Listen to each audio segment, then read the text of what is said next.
नए संसद भवन का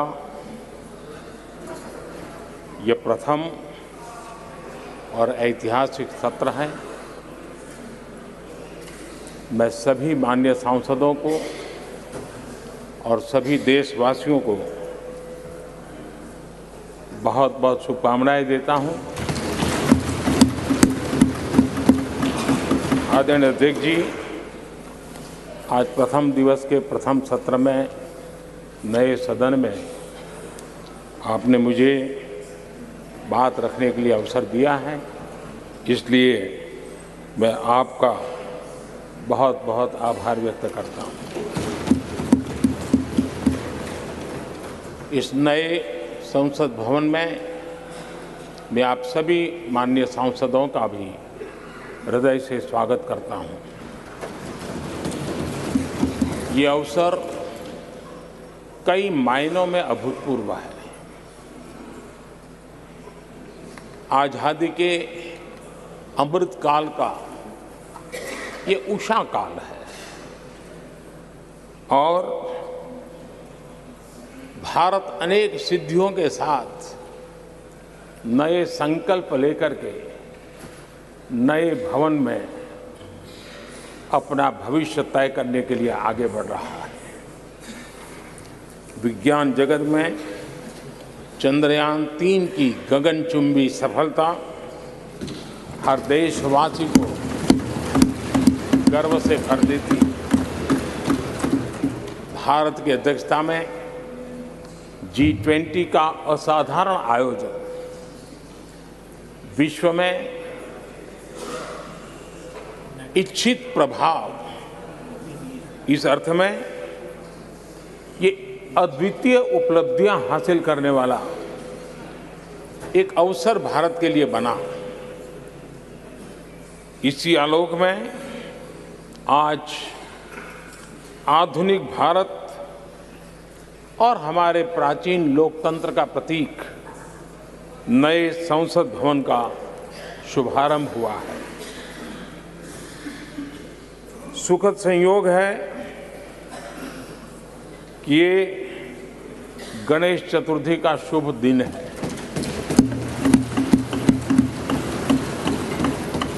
गणेश जी शुभता और सिद्धि के देवता है। गणेश जी विवेक और ज्ञान के भी देवता है। इस पावन दिवस पर हमारा ये शुभारंभ संकल्प से सिद्धि की ओर एक नए विश्वास के साथ यात्रा को आरंभ करने का है। आजादी के अमृत काल में हम जब नए संकल्पों को लेकर के चल रहे हैं, तब अब जब गणेश चतुर्थी का पर्व आज है, तब लोकमान्य तिलक की याद आना बहुत स्वाभाविक है। आजादी के आंदोलन में लोकमान्य तिलक जी ने गणेश उत्सव को एक सार्वजनिक गणेश उत्सव के रूप में प्रस्तावित करके पूरे राष्ट्र में सुराज्य की आहलेख जगाने का माध्यम बनाया था। लोकमान्य तिलक जी ने गणेश पर्व से सुराज्य की संकल्पना को शक्ति दी। उसी प्रकार से आज ये गणेश चतुर्थी का पर्व लोकमान्य तिलक जी ने स्वतंत्र भारत स्वराज्य की बात कही थी। आज हम समृद्ध भारत गणेश चतुर्थी के पावन दिवस पर उसकी प्रेरणा के साथ आगे बढ़ रहे हैं। सभी देशवासियों को इस अवसर पर फिर एक बार मैं बहुत बहुत बधाई देता हूं। आदरणीय अध्यक्ष जी, आज संवत्सरी का भी पर्व है। ये अपने आप में एक अद्भुत परंपरा है। इस दिन को एक प्रकार से क्षमा वाणी का भी पर्व कहते हैं। आज मिच्छामि दुक्कड़म कहने का दिन है। ये पर्व मन से, कर्म से, वचन से अगर जाने अनजाने किसी को भी दुख पहुंचाया है तो उसकी क्षमा याचना का अवसर है।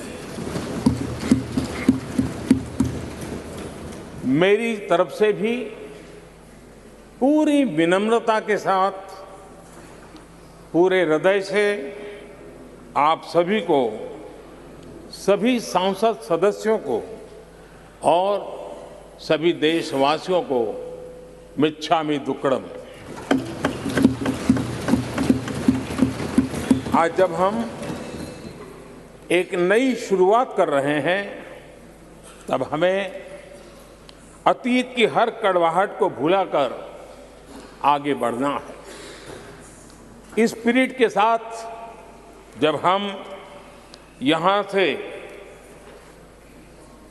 हमारे आचरण से, हमारी वाणी से,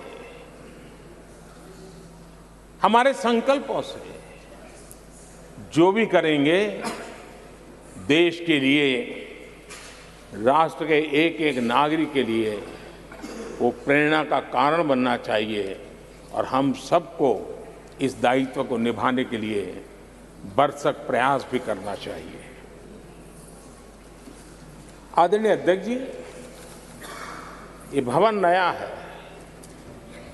यहां सब कुछ नया है, सारी व्यवस्थाएं नई हैं।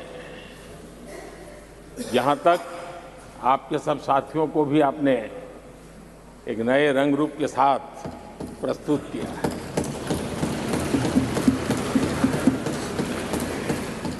सब कुछ नया है, लेकिन यहां पर कल और आज को जोड़ती हुई एक बहुत बड़ी विरासत का प्रतीक भी मौजूद है।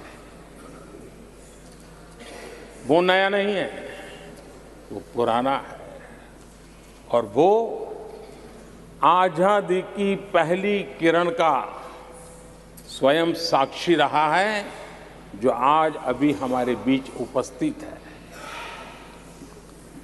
वो हमारे समृद्ध इतिहास को जोड़ता है और जब आज हम नए सदन में प्रवेश कर रहे हैं, संसदीय लोकतंत्र का जब ये नया गृह प्रवेश हो रहा है, तो यहां पर आजादी की पहली किरण का साक्षी, जो आने वाली पीढ़ियों को भी प्रेरणा देने वाला है, वैसा पवित्र सेंगोल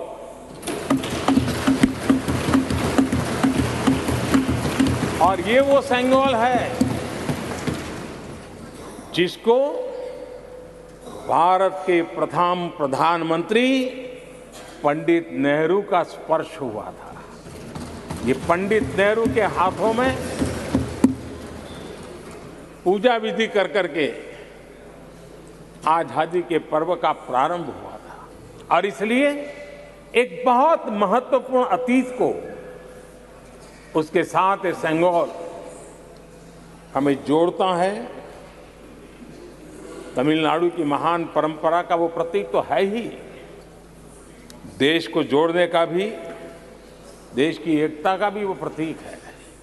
और हम सभी माननीय सांसदों को हमेशा जो पवित्र सेंगोल पंडित नेहरू के हाथ में शोभा देता था, वो आज हम सब की प्रेरणा का कारण बन रहा है। इससे बड़ा गर्व क्या हो सकता है। आदरणीय अध्यक्ष जी, नए संसद भवन की भव्यता आधुनिक भारत के महिमा को भी मंडित करती है। हमारे श्रमिक, हमारे इंजीनियर्स, हमारे कामगारों, उनका पसीना इसमें लगा है और कोरोना काल में भी उन्होंने जिस लगन से इस काम को किया है, क्योंकि मुझे कार्य जब चल रहा था तब उन श्रमिकों के बीच आने का बार बार मौका मिलता था और ख़ास करके मैं उनके स्वास्थ्य को लेकर के उनसे मिलने आता था। लेकिन ऐसे समय भी उन्होंने इस बहुत बड़े सपने को पूरा किया। आज मैं चाहूँगा कि हम सब हमारे उन श्रमिकों का, हमारे उन कामगारों का, हमारे इंजीनियर्स का हृदय से धन्यवाद करें, हृदय से, क्योंकि उनके द्वारा निर्मित भावी पीढ़ियों को प्रेरणा देने वाला है। और 30,000 से ज़्यादा श्रमिक बंधुओं ने परिश्रम किया है, पसीना बहाया है इस भव्य व्यवस्था को खड़ी करने के लिए और कई पीढ़ियों के लिए ये बहुत बड़ा योगदान है। माननीय अध्यक्ष जी, मैं उन श्रमयोगियों का नमन तो करता ही, लेकिन एक नई परंपरा का प्रारंभ हो रहा है, इसका मुझे अत्यंत आनंद है। इस सदन में एक डिजिटल बुक रखी गई है, जिस डिजिटल बुक में उन सभी श्रमिकों के पूरा परिचय इसमें रखा गया है, ताकि आने वाली पीढ़ियों को पता चलेगा कि हिंदुस्तान के किस कोने से कौन श्रमिक ने आकर के इस भव्य इमारत को, यानी उनके पसीने को भी अमरत्व देने का प्रयास इस सदन में हो रहा है। ये एक नई शुरुआत है, शुभ शुरुआत है और हम सब के लिए गर्व की शुरुआत है। मैं इस अवसर पर 140 करोड़ देशवासियों की तरफ से, मैं इस अवसर पर लोकतंत्र की महान परंपरा की तरफ से हमारे इन श्रमिकों का अभिनंदन करता हूं।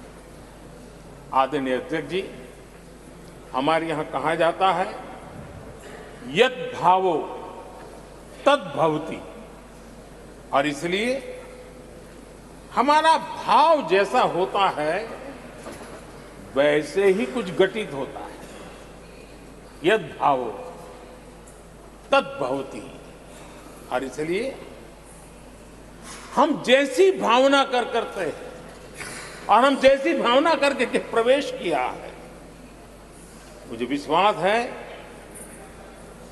भावना भीतर जो होगी हम भी वैसे ही खुद भी बनते जाएंगे और वो बहुत बड़ी स्वाभाविक है। भवन बदला है, मैं चाहूंगा भाव भी बदलना चाहिए, भावना भी बदलनी चाहिए।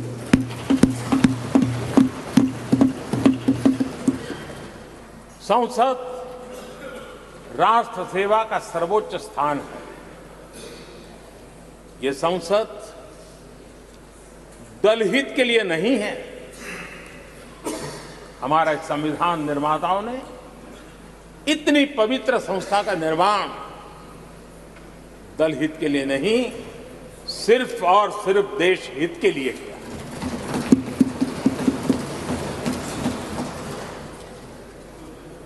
नए भवन में हम सभी अपने वाणी से, विचार से, आचार से संविधान के जो स्पिरिट है उन मानदंडों को लेकर के, नए संकल्पों के अनुसार नई भाव को लेकर के, नई भावना को लेकर के, मैं आशा करता हूं अध्यक्ष जी, आप कल भी कह रहे थे, आज भी कह रहे थे, कभी स्पष्ट कह रहे थे, कभी थोड़ा लपेट कर भी कह रहे थे, हम सांसदों के व्यवहार के संबंध में मैं मेरी तरफ से आपको आश्वासन देता हूं कि हमारा पूरा प्रयास रहेगा और मैं चाहूंगा कि सदन के नेता के नाते हम सभी सांसद आपकी आशा अपेक्षा में खरे उतरें, हम अनुशासन का पालन करें। देश हमें देखता है, आप जैसा दिशा निर्देश करें। लेकिन माननीय अध्यक्ष जी, अभी चुनाव तो दूर है और जितना समय हमारे पास बचा है इस पार्लियामेंट के, मैं पक्का मानता हूं कि यहां जो व्यवहार होगा ये निर्धारित करेगा कि कौन यहां बैठने के लिए व्यवहार करता है और कौन वहां बैठने के लिए व्यवहार करता है। जो वहां ही बैठे रहना चाहता है उसका व्यवहार क्या होगा, और जो यहां आकर के भविष्य में बैठना चाहता है उसका व्यवहार क्या होगा, इसका फर्क बिल्कुल आने वाले महीनों में देश देखेगा और उनके बर्ताव से पता चलेगा, ये मुझे पूरा विश्वास है। आदरणीय अध्यक्ष जी, हमारे यहाँ वेदों में कहा गया है, सम्यच्च सब्रता भूत्वा वाचम वदत भद्रया, अर्थात हम सब एक मत होकर, एक समान संकल्प लेकर कल्याणकारी सार्थक संवाद करें।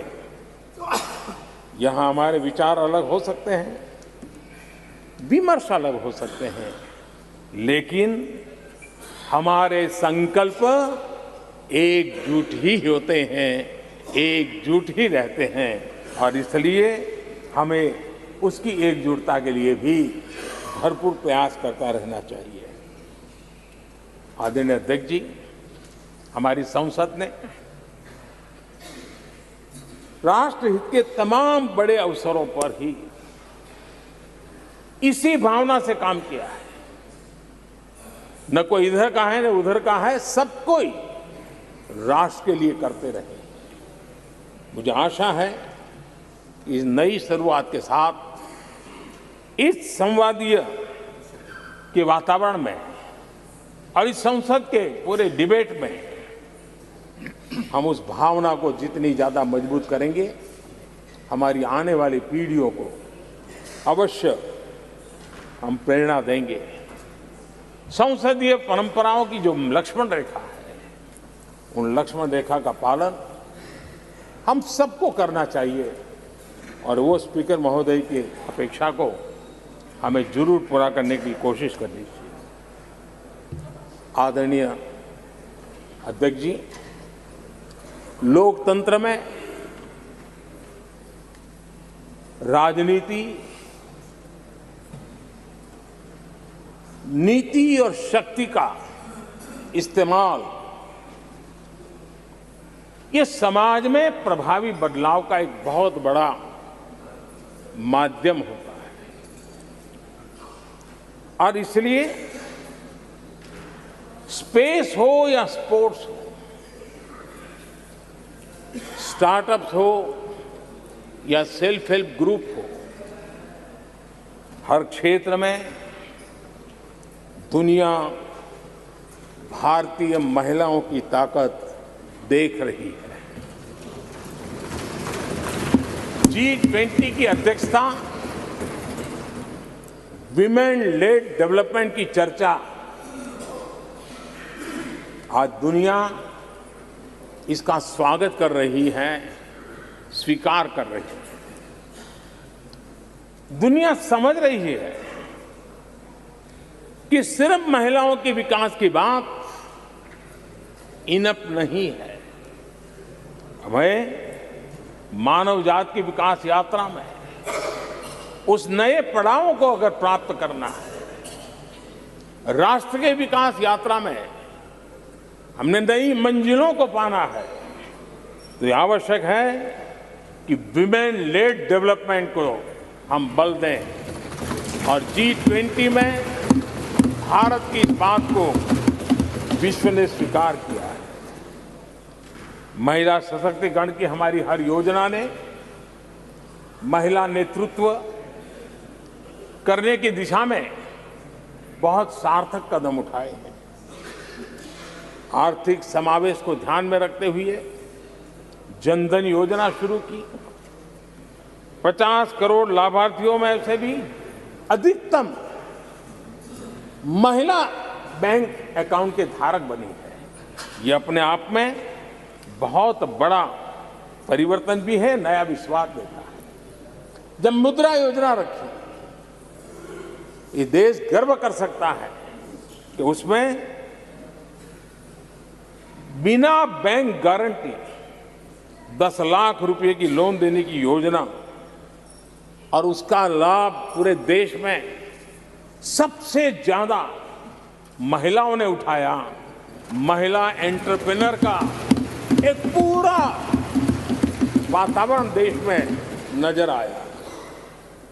पीएम आवास योजना, पक्के घर, ये भी उसकी रजिस्ट्री ज्यादातर महिलाओं के नाम हुई, महिलाओं का मालिकाना हक बना।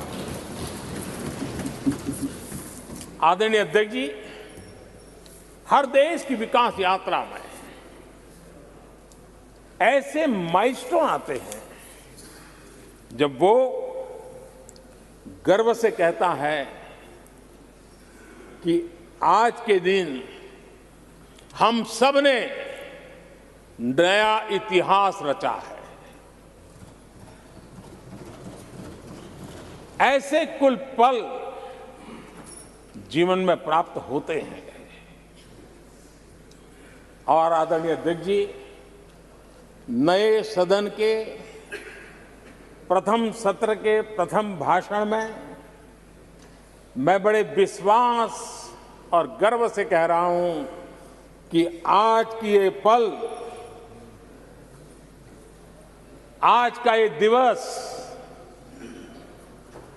संवत्सरी हो, गणेश चतुर्थी हो, उससे भी आशीर्वाद प्राप्त करते हुए इतिहास में नाम दर्ज करने वाला समय है।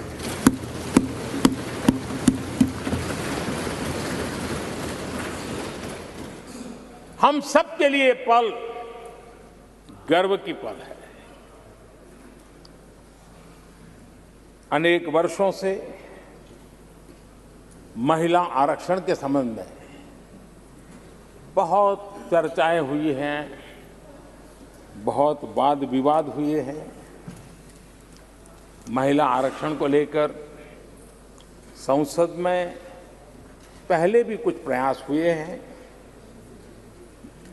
1996 में इससे जुड़ा बिल पहली बार पेश हुआ था। अटल जी के कार्यकाल में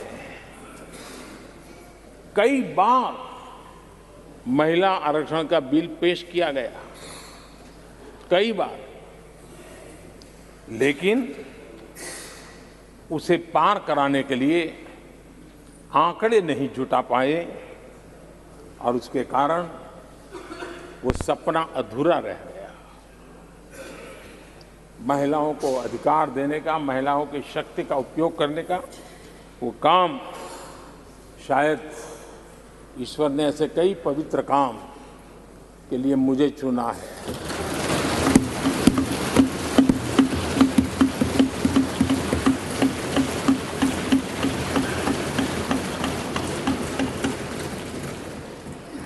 एक बार फिर हमारी सरकार ने इस दिशा में कदम बढ़ाया है। कल ही कैबिनेट में महिला आरक्षण वाला जो विधेयक है उसको मंजूरी दी गई है।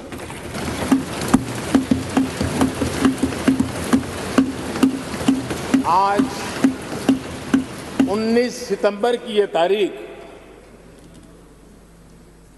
इसीलिए इतिहास में अमरत्व को प्राप्त करने जा रहे हैं। आज जब महिलाएं हर सेक्टर में तेजी से आगे बढ़ रही हैं, नेतृत्व कर रही है, तो बहुत आवश्यक है कि नीति निर्धारण में, पॉलिसी मेकिंग में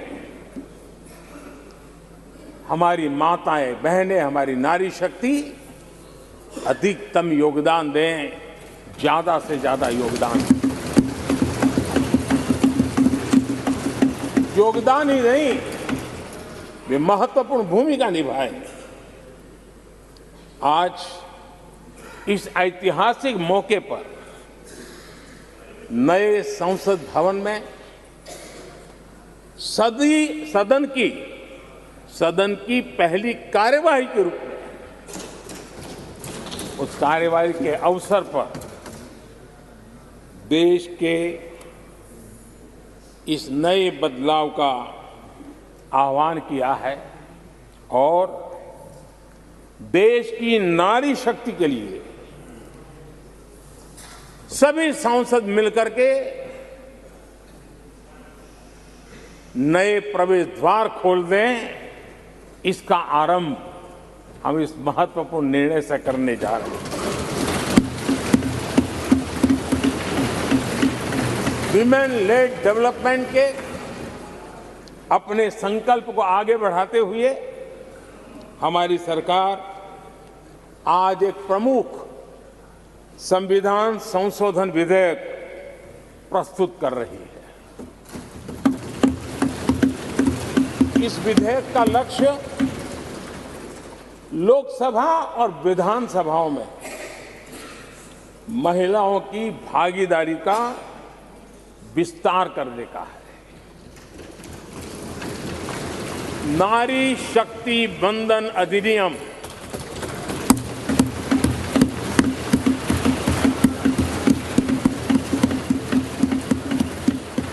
नारी शक्ति वंदन अधिनियम, इसके माध्यम से हमारा लोकतंत्र और मजबूत होगा।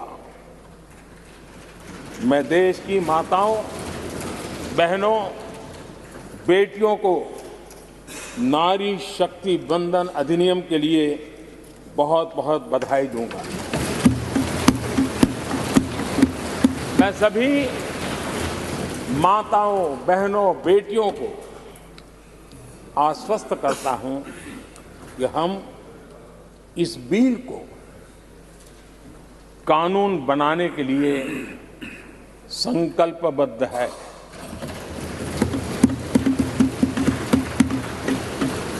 मैं इस सदन में सभी साथियों से आग्रहपूर्वक निवेदन करता हूं, आग्रह भी करता हूं,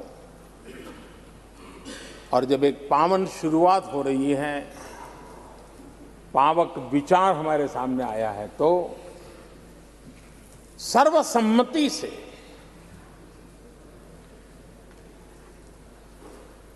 जब ये बिल कानून बनेगा तो उसकी ताकत अनेक गुना बढ़ जाएगी।